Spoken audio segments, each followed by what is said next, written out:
Hello friends, स्वागत है आपका ब्राइट स्टडी आईएएस में। और दोस्तों, जैसा कि आप जानते हैं कि हम हिंदी व्याकरण अपने क्रैश कोर्स पार्ट 1 के अंतिम चरण में हैं। तो मैं आपको बता दूं कि हम लोगों ने अपने जितने डिस्कस्ड टॉपिक्स थे, जो आपके साथ मैंने डिस्कस किए थे कि हम इस कोर्स में कवर करने वाले हैं, उन्हें कवर कर लिया है। अलंकार हमारा लास्ट पार्ट था, जिसे हमने अपने लास्ट पार्ट के साथ 3 पार्ट्स में इसे डिवाइड किया था और लास्ट अध्याय के साथ इसे कंप्लीट कर लिया है। इस पर बने अभ्यास प्रश्नों को दोस्तों आज हम कवर करेंगे। तो मैंने अपनी पिछली वीडियो में गलती से कहा आपको कि संधि पर हमारा समास पर बना जो अभ्यास प्रश्न है वो हो चुका है, लेकिन हम आज के अपने अभ्यास प्रश्न में समास, संधि और अलंकार, इन 3 टॉपिक्स पे अपने प्रश्नों को हल करेंगे। इस पर बने अभ्यास प्रश्नों को हम कंप्लीट करेंगे। इसके बाद दोस्तों हमारा जो पार्ट 1 है वो कंप्लीट हो जाएगा हमारी सीरीज़ का, और हम पार्ट 2 जो कि एडवांस लेवल पे है उसे हम कवर करेंगे। दोस्तों, आगे बढ़ने से पहले मैं आपको बता दूं कि हमारा जो अभ्यास प्रश्न है ये चुनिंदा प्रश्नों का मैंने ये बनाया है। मैं आपको यही सजेस्ट करूंगी बार बार, और मैंने इससे पहले भी सजेस्ट किया है कि आप जो हमारी पिछली वीडियोस हैं उसे ज़रूर कवर कर लें, ताकि आपको आगे बढ़ने में कोई भी डाउट ना हो। हमारी लास्ट वीडियोस जो समास, संधि और अलंकार पे बनी थी उसे कवर कर लेंगे आप, तो आज का अभ्यास प्रश्न डेफिनेटली आसानी से सॉल्व कर लेंगे, क्योंकि वो डिटेल्स में है, अच्छे से हैं। और हमने यहाँ पर अपने कुछ सिलेक्टिव क्वेश्चंस को कवर किया है, और ये शॉर्ट एंड सिंपल तरीके से मैंने आपके साथ हम आपसे शेयर करने वाले हैं। तो चलिए बढ़ते हैं अपने पहले प्रश्न की ओर, जो कि है नीलकंठ किस समास का उदाहरण है, आपको ये बताना है। तो दोस्तों, पहले तो हम ये क्वेश्चन सॉल्व करें इससे पहले हमें इसके बारे में समझना होगा कि समास क्या है। समास तो जैसे दोस्तों, जैसा कि हम संधि में पढ़ते हैं, संधि और समास को कई बार लोग थोड़ा सा रिलेट कर देते हैं, लेकिन संधि जो होती है 2 वर्णों का होता है, वो 2 वर्णों के मेल को हम कहते हैं। और समास जो होता है हमारा, वो 2 शब्दों की बात करता है, 2 शब्दों के मेल, या 2 से अधिक शब्द जो बनते हैं, जब वो मिलते हैं उनके मेल से जो एक नया आपका जो समासिक पद बनता है, जो एक नया पद बनता है, उसे हम समास कहते हैं। इसका मतलब है कि 2 शब्द होना तो समास में ज़रूरी है। इस प्रकार से हमारे समास के 6 भेद भी हैं दोस्तों, जो हमने अपनी अध्याय में डिस्कस किए थे। 6 भेद हैं, और क्योंकि ये 2 या 2 से अधिक शब्दों से मिलकर बने हैं, तो इसका अर्थ ये है कि इसमें ज़रूर जो हमारा 2 शब्द है वो मिलकर आपका समास बना रहा है। तो इस प्रकार से दोस्तों, हम आपसे सारे भेद तो यहाँ पे डिस्कस नहीं करेंगे, लेकिन मैं यहाँ आपसे बहुब्रीहि समास हम यहाँ आपसे डिस्कस कर रहे हैं। अब वो क्यों, उसके पीछे क्या रीज़न है वो देखिए। दोस्तों, बहुब्रीहि समास एक ऐसा समास है, अक्सर देखिए हमारे जितने भेद हैं, जब आप वीडियो देखेंगे उसमें आपको पता चलेगा हमारे जो भेद हैं उसमें, जैसे हमारा जो फर्स्ट भेद है अव्ययीभाव समास, उसमें प्रथम पद हमारा प्रधान होता है और सेकंड पद जो होता है वो प्रधान नहीं होता है।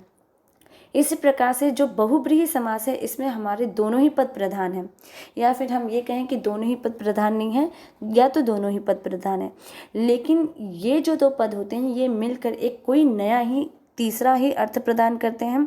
इनके मेल से एक तीसरा अर्थ निकलता है, और जहाँ दोस्तों तीसरा अर्थ निकलता है, दो जो हमारे शब्द होते हैं उनसे एक तीसरा अर्थ जहाँ निकलता है, वो होता है हमारा बहुब्रीहि समास। तो इस प्रकार से जब हम नीलकंठ का विग्रह कर रहे हैं, यहाँ देखिए नीलकंठ, देखिए नीला है जिसका कंठ, नीला है जिसका कंठ दोस्तों, हमने कर्मधारय समास करते हुए हमने आपको बताया था कि जहाँ पर जिसका शब्द आता है वो कर्मधारय समास भी होता है। इस प्रकार से आप जिसका अगर देखें तो आप कंफ्यूज हो जाएंगे और आप बोलेंगे कि ये कर्मधारय समास है, लेकिन नहीं, ये कर्मधारय समास यहाँ इसीलिए नहीं होगा क्योंकि जब हम देखेंगे कि नीला है जिसका कंठ, ये हमें किसके बारे में बता रहा है, ये हमें बता रहा है शिव जी के बारे में, अर्थात ये हमें तीसरा अर्थ प्रदान कर रहा है। और जब हमें ये तीसरा अर्थ प्रदान कर रहा है, तो ये जो है आपका उदाहरण है, ये जो एग्जाम्पल है वो है बहुब्रीहि समास का। दोस्तों, आपके 6 भेद हैं, आप जानते हैं, अव्ययी भाव, तत्पुरुष, कर्मधारय, द्वंद्व, द्विगु और बहुब्रीहि। ये जो हमारे 6 भेद हैं, इनमें से कोई ना कोई, जैसे हमारा पहला है उसका प्रथम पद प्रधान है, फिर नेक्स्ट का हमारा द्वितीय पद प्रधान है। इस प्रकार से जैसे हमारे जो समास है, किसी का हमारा एक ही पद है प्रधान, तो बहुब्रीहि उन समासों में से है जिसके दोनों ही पद प्रधान है और ये तीसरा अर्थ प्रदान करता है। फिर से हम आपको बता रहे हैं, और जब तीसरा अर्थ प्रदान करता है तो जो हमारा उदाहरण होता है, जो हमारा एग्जाम्पल होता है, वो बहुब्रीहि समास का होता है। इस प्रकार से ये बहुब्रीहि है। नेक्स्ट है दोस्तों संधि। संधि क्या है, संधि का अर्थ बताना है। तो पहले तो मैं आपको बता दूं, संधि का अर्थ है दोस्तों मेल या फिर समझौता, इसे हम समझौता कहते हैं। निकटता कहते हैं हम, जैसे जब हम दो देशों के बीच में संधि होती है, इसका मतलब कि उनके बीच में संबंध अच्छे हैं। तो यह दो या दो से अधिक वर्णों का जो मेल होता है उसे हम संधि कहते हैं। तो इसका सिंपल से जो आंसर है, यहाँ बिल्कुल भी विग्रह नहीं होगा, यहाँ पर समझौता आपका आंसर होगा। इसमें हमने आपको संधि की मीनिंग ही बता दी। तो यहाँ पर जो आपका जवाब है वो है समझौता। थर्ड है दोस्तों, माया महागाथिनी हम जानी। दोस्तों ये आप देख रहे हैं, जैसा कि आप देख सकते हैं, ये आपका एक पंक्ति है। आप पंक्ति कह सकते हैं या आप ये कह सकते हैं कि किसी काव्य का ये अंश हो सकता है। तो यहाँ हमें अलंकार बताना है कि अलंकार कौन सा है। जैसा कि दोस्तों मैंने आपको बताया कि ये जो हमारा अभ्यास प्रश्न है वो सम्मिश्रण है संधि, समास और अलंकार का। तो ये प्रश्न हमारा अलंकार से रिलेटेड है। इससे पहले वाला असंधि था और इससे पहले वाला समास था। तो अलंकार क्या है दोस्तों? अलंकार मैंने जब आपसे डिस्कस किया था, हमने आपको यही बताया था कि अलंकार हिंदी व्याकरण का एक बहुत ही महत्वपूर्ण अंश है और यह विभूषित करने वाला, अलंकार को हम कहते हैं विभूषित करने वाला। अलम और कार दो शब्दों से बना हुआ है जिसका अर्थ है विभूषित करने वाला। तो ये काव्यों को, पंक्तियों को, वाक्यों को विभूषित कर देता है। अलंकार गहने की तरह है। और मैंने आपको एग्जाम्पल दिया था, जैसे कि जब महिलाएं होती हैं, औरतें होती हैं, वो जिस प्रकार से मेकअप ना करें, गहनों को धारण कर लें, आभूषित कर लें अपने आप को, तो वो सुंदर बनती हैं, अच्छी लगती हैं। इसी प्रकार से अलंकार जो है वो शब्दों के गहने हैं, काव्यों के गहने हैं, पंक्तियों के गहने हैं। तो इस प्रकार से जब हम अलंकार की बात करते हैं तो अलंकारों के बारे में हमने पढ़ा था कि ये दो प्रकारों में विभाजित हैं। एक है शब्दालंकार और दूसरा था अर्थालंकार। इन दो भेदों में ये विभाजित था और इनमें भी जो शब्दालंकार थे उनके 5 भेद थे और अर्थालंकार के 6 भेद थे। तो जो हमारा अनुप्रास अलंकार है दोस्तों, जो हमारा फर्स्ट अनुप्रास अलंकार था, जो कि आपका शब्दालंकार का भेद था, उसके अनुसार जब 2 वर्णों की आवृत्ति होती है दोस्तों, अब ये देखिए, इसलिए हम आपको बता रहे हैं, हम अपने प्रश्न की तरफ ही आ रहे हैं। जब 2 वर्णों की आवृत्ति होती है किसी वाक्य में तो वो होता है हमारा अनुप्रास अलंकार। इस प्रकार से अगर आप देखें दोस्तों तो यहाँ पर म वर्ण की जो है यहाँ पर आवृत्ति हो रही है। आवृत्ति मतलब कि दोहराया जा रहा है, 2 बार म वर्ण आ रहा है। इस प्रकार से ये जो है हमारा अनुप्रास अलंकार का उदाहरण है। तो आपका आंसर क्या होगा? अनुप्रास। नेक्स्ट है दोस्तों, नदियाँ गाती कलकल कलकल, ये कौन सा अलंकार है? दोस्तों अब यहाँ पर आप देखेंगे तो अभी मैंने आपसे जब यहाँ पर जब हमने आपके साथ डिस्कस किया अनुप्रास अलंकार, तो आपको लगेगा कि कलकल कलकल यहाँ पर ये भी आवृत्ति हो रही है, तो ये अनुप्रास अलंकार भी हो सकता है। लेकिन यहाँ दोस्तों यहीं पर लोग कंफ्यूज होते हैं, इसलिए मैंने आपको शॉर्ट एंड सिंपल वे में अभ्यास प्रश्न को आपके सामने प्रेजेंट किया है कि आप शॉर्ट में ही आप समझ जाएं चीज़ें। अब क्या है देखिए, अनुप्रास में वर्णों की आवृत्ति होती है, तो क्या ये सही होगा? नहीं, यहाँ पर ये बिल्कुल सही नहीं हो सकता, क्योंकि यहाँ पर तो शब्द की आवृत्ति हो रही है। अब शब्द की आवृत्ति जहाँ पर होती है वहाँ पर श्लेष माफ़ कीजिएगा दोस्तों, वहाँ पर यमक अलंकार होता है हमारा, यमक। लेकिन फिर क्या होगा, फिर आप समझेंगे कि यमक अलंकार है, लेकिन यहाँ पर अर्थ भिन्न नहीं है। ये आप देखें, तो यहाँ आप देखिए क्या है, यहाँ पर अगर आप देखें अलंकार को, यहाँ पर हमें ये समझ में आ रहा है कि नदियों के बारे में बात की जा रही है और नदियाँ गाती कल कल कल कल। यहाँ अगर आप देखें तो क्या आपको ये समझ में आएगा कि नदियाँ गा सकती हैं? क्या आपको ऐसा लगता है? नदियों को हम भले सजीव माँ के ही रूप में मानते हैं, लेकिन ये सजीव तो है नहीं। ये सब ह्यूमन एक्टिविटीज़ होती हैं, मानवीय क्रियाएं होती हैं कि गाना, सोना, डांस करना, हंसना, ये सब क्या मानवीय क्रिया है? क्या ये नदियों से एक्सपेक्ट किया जा सकता है? नहीं। और जहाँ पर हम ये देखें कि मानवीय क्रियाएं वो वस्तुएं कर रही हैं जो कि निर्जीव हैं, तो इसका मतलब कि निर्जीव में सजीवता का हमारा बोध हो रहा है, निर्जीव में सजीवता दर्शाई जा रही है। और जहाँ जड़ में चेतन अर्थात निर्जीव में सजीवता का जहाँ पर बोध हो या दर्शाया जाए, वहाँ पर क्या होता है आपका? वहाँ पर मानविक अलंकार होता है, क्योंकि वहाँ पर इन्हें मानविकृत किया जाता है, वहाँ पर इन्हें ह्यूमैनिटी मतलब ह्यूमैनिज्म प्रदान कर दिया जाता है। आप एक तरह से देख सकते हैं, मानवीकृत कर दिया जाता है, इन्हें सजीव बना दिया जाता है। तो इस प्रकार से ये क्या आपका होगा उदाहरण मानवीकरण अलंकार का। नेक्स्ट है दोस्तों, जीवन क्या है? निर्झर है। माफ़ कीजिएगा दोस्तों, जीवन क्या है? निर्झर है। अब देखिए, जब हमने यहाँ पर अलंकारों में जब हमने डिस्कस किया था, इसमें हमने ये भी हमारा शब्दालंकार का ही है दोस्तों उदाहरण। अच्छा, मैं आपको बता दूँ, शब्दालंकार और अर्थालंकार इनमें हमारे भेद थे। 5 भेद शब्दालंकार के थे, 6 भेद हमारे अर्थालंकार के थे। तो जो अभी हमने पहला जो डिस्कस किया था अनुप्रास, वो शब्दालंकार का भेद था। दूसरा जो डिस्कस किया मानवीकरण, वो अर्थालंकार का भेद था। नेक्स्ट जो हमारा प्रश्न अलंकार, यहाँ पर जो हमारा ये जो भेद हैं, इसमें से उपमा जो है और रूपक, ये दोनों हमारा अर्थालंकार के भेद है, और प्रश्न अलंकार जो है वो हमारा शब्दालंकार का भेद है। तो अब मैं आपको इसके बारे में बता दूं दोस्तों, हमारा इसमें जो प्रश्न अलंकार था, जो शब्दालंकार का भेद था, मैंने आपको बताया था जैसा कि नाम से ही स्पष्ट है कि प्रश्न, जिस अलंकार में प्रश्न किया जाता है, प्रश्न का बोध होता है, क्वेश्चन मार्क जहाँ हो, प्रश्न का अर्थ ही है क्वेश्चन मार्क, आप जानते हैं, वहाँ हमारा प्रश्न अलंकार होता है। इस प्रकार से जीवन क्या है, निर्झर है, यहाँ उत्तर मिल रहा है, प्रश्नों का जब उत्तर मिले, जवाब मिले, तो इसका मतलब है ये प्रश्न अलंकार है। तो ये हमारा प्रश्न अलंकार का भेद है। 3 अलंकार तो हमने यहीं पे डिस्कस कर लिए दोस्तों। नेक्स्ट क्वेश्चन है दोस्तों हमारा, स्वागत का संधि विच्छेद बताएं।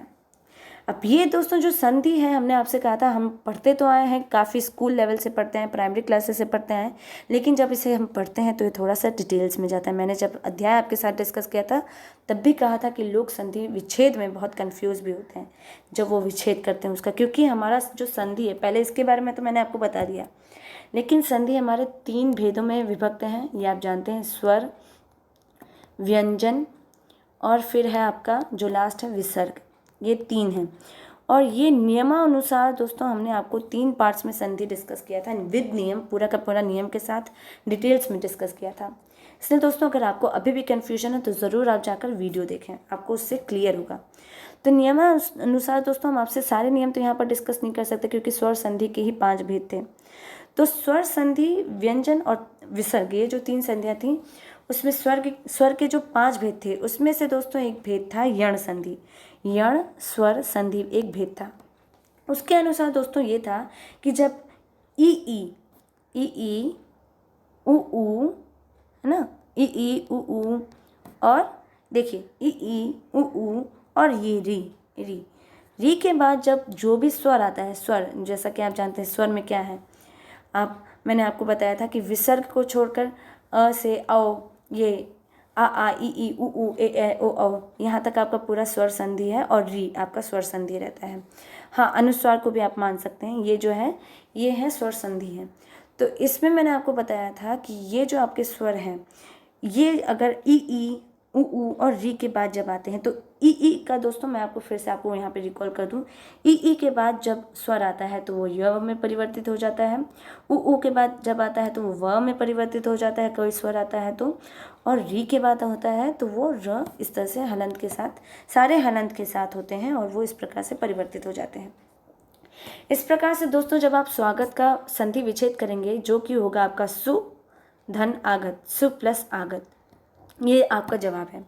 तो यहाँ पर छोटा ऊ प्लस बड़ा आ, मतलब कि छोटा ऊ और आ, ये दोनों आपका स्वर आ रहा है, स्वर छोटे ऊ के बाद स्वर आपका आ रहा है, तो ये जो आपका परिवर्तित हो जाएगा वो आपका व में परिवर्तित हो जाएगा, हलंत वाले व में परिवर्तित हो जाता है। तो इस प्रकार से आपका सु प्लस आगत बनता क्या है, आपका जो शब्द बनता है वो बनता है स्वागत। यहाँ देखिए मैंने आपको एक्सप्लेन करके बता दिया। तो इसका जो संधि विच्छेद है सुधनागत होगा, और सुधनागत होगा, इसीलिए जो है आपका यहाँ पर स्वागत शब्द आ जाएगा। नेक्स्ट है दोस्तों, इनमें से किसकी वर्तनी शुद्ध है, ये आपको बताना है।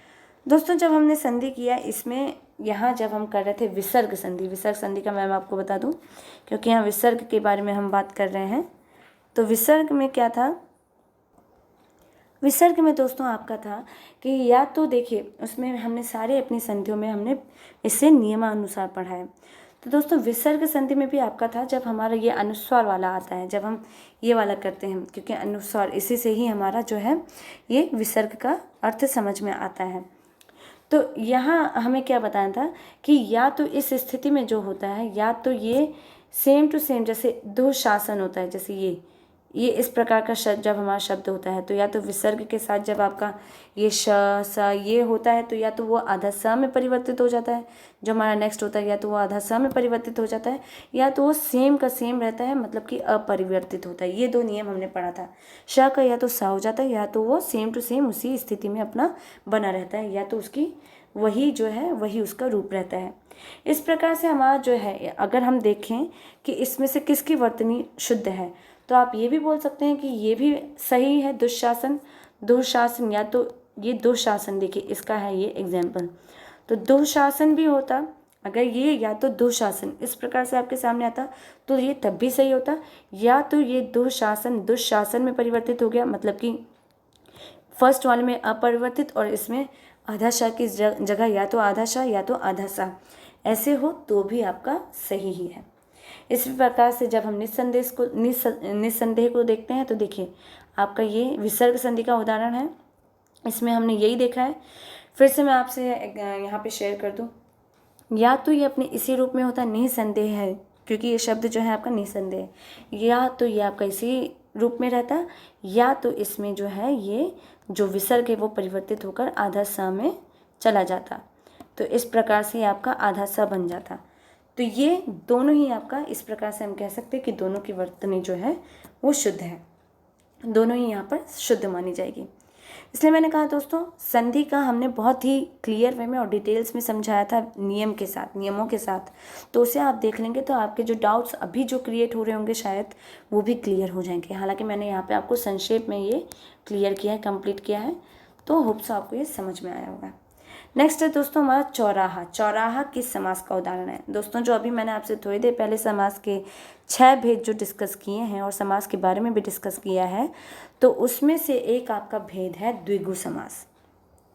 द्विगु समास, तो यहाँ मैंने डायरेक्ट हम यहाँ समास पे इसलिए आ जा रहे हैं क्योंकि हर एक भेद अगर हम आपको अभी एक्सप्लेन करेंगे तो फिर से एक अध्याय ही बन जाएगा, इसलिए मैंने आपको कहा कि आप अध्याय देख लें।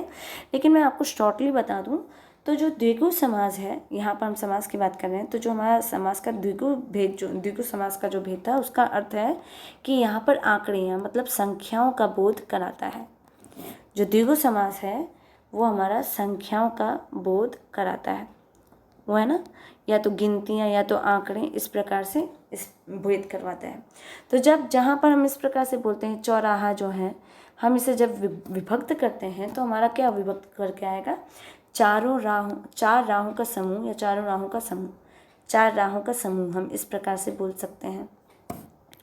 तो जब इस प्रकार से आता है जिसमें हमारी गिनती आए, संख्या आए, तो वो जो हमारा भेद है वो होता है द्विगु समास का भेद। द्विगु का, वैसे तो दोस्तों मैंने आपके सामने अभी बहुब्रीहि समास आपके सामने डिस्कस कर लिया, द्विगु समास डिस्कस कर लिया, तो 2 भेद तो हमारे ऐसे ही डिस्कस हो गए।